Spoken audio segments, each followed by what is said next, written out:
ছাব্বিশের আগে ফের বঙ্গ সফরে অমিত শাহ। আগামীকাল 3 দিনের বঙ্গ সফরে অমিত শাহ ভোটমুখী বাংলায় ফের আসছেন তিনি। আগামীকাল সল্টলেকে বিজেপি দপ্তরে বৈঠক অমিত শাহ। কি কর্মসূচি রয়েছে তার 3 দিনে জানবো। প্রতিনিধি সুস্মিতা রয়েছেন সঙ্গে। সুস্মিতা, দেখো, 3 দিনের বঙ্গ সফরে আসছেন অমিত শাহ। আগামীকাল সন্ধ্যা 7:30 নাগাদ অমিত শাহের কলকাতায় নামার কথা। তারপরে সন্ধ্যা প্রায় 8টা থেকে 9:30 পর্যন্ত সল্টলেক দফতরে সেখানে বৈঠক করবেন এবং সল্টলেক দফতরে আগামীকাল, যেমনটা বিজেপি সূত্র মারফত খবর, বিজেপির উচ্চতর নেতৃত্ব যারা রয়েছে, রাজ্য বিজেপির শীর্ষস্থানীয় নেতৃত্ব, তাদের সঙ্গে বৈঠকে বসার কথা অমিত শাহের। এবং পরবর্তী সময়ে পরশু অর্থাৎ 30শে ডিসেম্বর তিনি সাংগঠনিক বৈঠকে উপস্থিত থাকবেন দুপুর থেকে। তবে 3 দিনের সফরসূচিতে কোনো প্রকাশ্য জনসভা না থাকলেও প্রত্যেকটি দিনে তিনি সাংগঠনিক কর্মসূচি সারবেন। মন্ডল স্তর থেকে রাজ্যের একেবারে শীর্ষস্থানীয় নেতৃত্ব পর্যন্ত একাধিক বৈঠক সারবেন তিনি। এবং এর মাঝেই এসআইআর আবহ থেকে আরম্ভ করে রাজ্যের সার্বিক পরিস্থিতি নিয়ে বৈঠকে আলোচনা হওয়ার কথা। দফায় দফায় বিধায়ক সাংসদদের সঙ্গেও বৈঠক নজর থাক।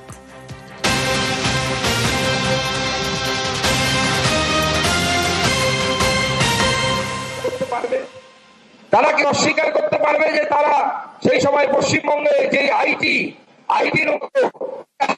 কথা যেটা বেঙ্গালুরুতে হওয়ার কথা ছিল সেটা পশ্চিমবঙ্গে হতে তারা দেয়নি।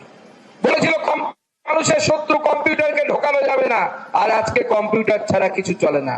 সেই সিপিএম নেতাদের ছেলেরা কম্পিউটার শিখে এখন বেঙ্গালুরুতে চাকরি করছে। আজকে সেই রাজ্য দিনের পর দিন স্বাধীনতা যখন হয় 1960-61 সালে আমরা ভারতবর্ষে সব থেকে এগিয়ে থাকা রাজ্য ছিলাম। এগিয়ে থাকা রাজ্যগুলির মধ্যে একটি, আজকে শুনলে অবাক হয়ে যাবেন, গোটা ভারতবর্ষের সব থেকে পরিষ্কার পরিচ্ছন্ন শহরের নাম ইন্দোর। নাম শুনেছেন? মধ্যপ্রদেশের শহর।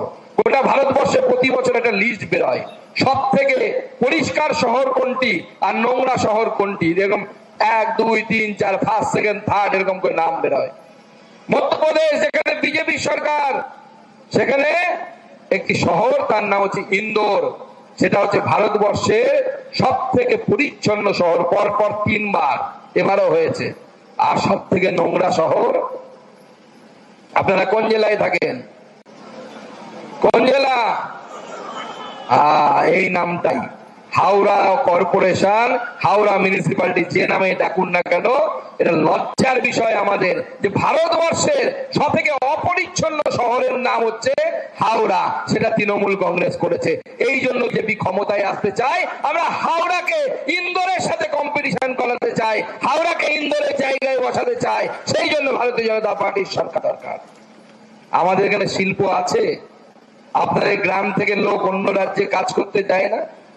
যায় কিনা? যায়। আমার বাড়ি যেখানে, সেখান থেকেও যায়। এখন তো নতুন সিস্টেম চালু হয়েছে।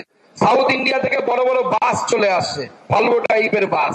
আর সেই বাসে করে আমার বাড়ির দাদা, ভাই, জোয়ান ছেলে, কেউ মেয়েরাও যাচ্ছে উপায় না পেয়ে, তাদেরকে নিয়ে চলে যাচ্ছে। আর তৃণমূলের নেতারা বলছে আমরা লক্ষ্মীর ভান্ডার দিই।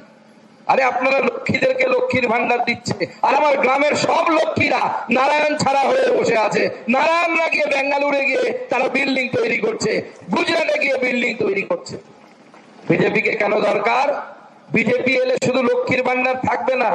এই মঞ্চ থেকে আমি উলুবেড়িয়া সহ এই জেলার সমস্ত মায়েদেরকে, বোনেদেরকে যারা লক্ষ্মীর ভান্ডার পান, তাদেরকে কথা দিয়ে যাচ্ছি, বিজেপি লক্ষ্মীর ভান্ডার শুধু থাকবে তা নয়, তৃণমূল ভোটের আগে লক্ষ্মীর ভান্ডার বাড়াবে। আমরা জানি সুকান্ত মজুমদারের কথা নড়চড় হয় না।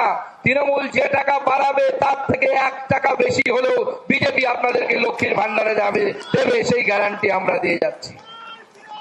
শুধু তাই নয়, লক্ষ্মী থাকবে, নারায়ণ থাকবে না, এটা তো হয় না। নারায়ণের হাতে কাজ চাই কিনা? নারায়ণের হাতে কাজ চাই। আর নারায়ণকে কাজ কে দিতে পারে? একবার তো বিজেপির সরকার দিতে পারে। আমরা সেটা প্রমাণ করে দেখিয়েছি। সেই বিজেপির সরকার কাজ দেওয়ার ব্যবস্থা করবে। আমরা কোথায় করেছি বলে উদাহরণ দাও। উদাহরণ দিয়ে আপনাদেরকে আমি বলে দিচ্ছি। আজকে এই যে পাকিস্তানের সাথে যুদ্ধ, ভারত অনেকগুলো মিসাইল মেরেছিল। কি দেখেছেন তো ছবি, টিভিতে, খবরে? মিসাইলের নাম কি? ব্রহ্মস মিসাইল। এরকম সব বিভিন্ন মিসাইল আছে। সেই ব্রহ্মস মিসাইল তৈরি হচ্ছে কোথায়? এমন একটা রাজ্যে আজ থেকে কয়েক বছর আগে, যেখানে সেরকম সন্ধ্যেবেলা হয়ে গেলে মেয়েরা, মায়েরা, বোনেরা যখন সমাজবাদী পার্টির শাসন ছিল তাড়াতাড়ি বাড়ি পালাতো, কারণ রাস্তার মাঝখানে ধরে কে ইজ্জত নিয়ে নেবে কোনো গ্যারান্টি নেই। সেখানে বিজেপি এলো, বিজেপি এসে শুধু আইন কানুন ব্যবস্থা, আইন শাসনই আনলো তাই নয়, গোটা ভারতবর্ষের দু জায়গায় এখন এই মিসাইল তৈরির কারখানা, একটা দক্ষিণ ভারতের তামিলনাড়ুতে আর বিজেপি শাসিত উত্তরপ্রদেশে। সেইখানে ব্রহ্মস মিসাইল তৈরি হচ্ছে, ডিফেন্স করিডর তৈরি হচ্ছে। তৃণমূলের নেতারা বলবেন ডিফেন্স করিডর করে লাভ কি? লাভ এটাই, আমার ছেলেটা, আমার পাশের বাড়ির ছেলেটা, আমার বাড়ির ছেলেটা, যে ছেলেটা মাধ্যমিক পাশ করেছে, উচ্চ মাধ্যমিক পাশ করেছে, ITI এ পড়েছে, পলিটেকনিকে পড়েছে, তাদের হাতে কাজ কোথায়? এই ভারতবর্ষে যেখানে ডিফেন্স করিডর হচ্ছে সেখানে তাদের হাতে কাজ আছে। বিজেপি এলে পশ্চিমবঙ্গে শিল্প স্থাপন হবে, পশ্চিমবঙ্গে এই ছেলেরা কাজ পাবে, হাতে টাকা পাবে, অন্য রাজ্যে যাওয়ার আর প্রয়োজন পড়বে না। আর মুখ্যমন্ত্রী কি করছে? এসআইআর নিয়ে রাজনীতি করছে, বলছে এসআইআর করতে দেবো না। আরে এসআইআর কারো সুবিধা আছে? এসআইআর তো সবার জন্য, যারা ভারতবর্ষের নাগরিক। এখানে অনেকে সংখ্যালঘু ভাইরা আছে, আমাকে আমার সহসভাপতি বললেন, তাদেরকে স্পষ্ট করছি বিজেপি, ভারতীয় জনতা পার্টির স্ট্যান্ড কি। বিজেপি স্ট্যান্ড খুব পরিষ্কার, আমরা হিন্দু মুসলমান এই বিভাজনে বিশ্বাস করি না।